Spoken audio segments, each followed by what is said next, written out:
когато ти си емоционално интелигентен и прочетеш, че някой ти казва, че си крокодил, най-естественото е не да се възприемеш като крокодил, ами да кажеш, този човек нещо се е объркал.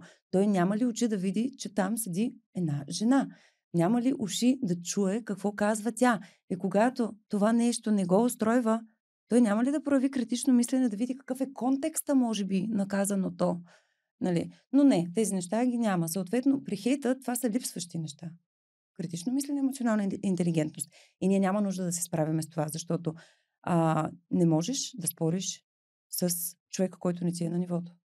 Не можеш да победиш в спор, защото той винаги е прав. Неговия таван е ударен. И няма как да се справиш. Просто можеш да му пожелаеш осъзнаване и да се надяваш да схване контекста, който си му дал.